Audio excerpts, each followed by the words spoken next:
വ്യാവസായിക വിപ്ലവം അല്ലെങ്കിൽ ഇൻഡസ്ട്രി 4.0 എന്നത് 21ാം നൂറ്റാണ്ടിലെ ദ്രുതഗതിയിലുള്ള സാങ്കേതിക പുരോഗതിയുടെ ഭാഗമാണെന്നതിൽ ആർക്കും സംശയമില്ല.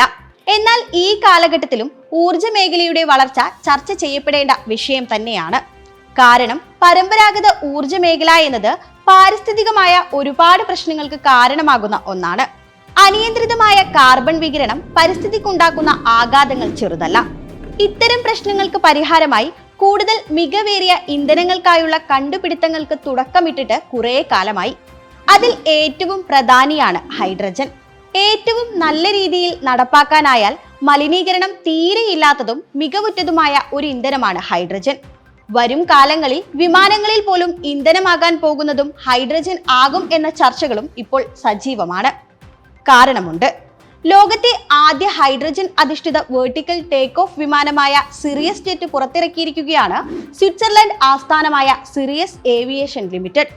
ഡിസൈൻ വർക്ക്, സ്റ്റോബർ ഗ്രൂപ്പ് എന്നീ കമ്പനികളുടെ സഹായത്തോടെ രൂപകൽപ്പന ചെയ്ത് നിർമ്മിച്ചിരിക്കുന്ന ഈ വിമാനത്തിൽ സന്നിവേശിപ്പിച്ചിരിക്കുന്നത് എയർപ്ലാനുകളുടെയും ഹെലികോപ്റ്ററുകളുടെയും പറക്കൽ രീതികളാണ്.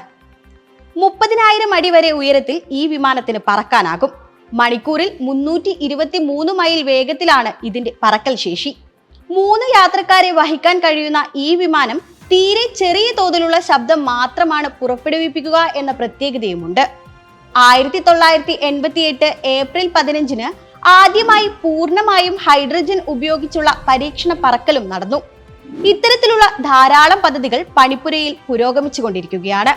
ജാപ്പനീസ് എയർലൈൻസ് അടക്കമുള്ള പല വിമാന കമ്പനികളുടെയും പരിഗണനയിലുള്ള ഒന്നാണ് ഹൈഡ്രജൻ വിമാനങ്ങൾ. അതുകൊണ്ട് തന്നെ വരും കാലങ്ങളിൽ ആകാശം ഭരിക്കുന്നത് മലിനീകരണം ഉണ്ടാക്കാത്ത ഹൈഡ്രജൻ വിമാനങ്ങളാകുമെന്ന് നമുക്ക് പ്രതീക്ഷിക്കാം.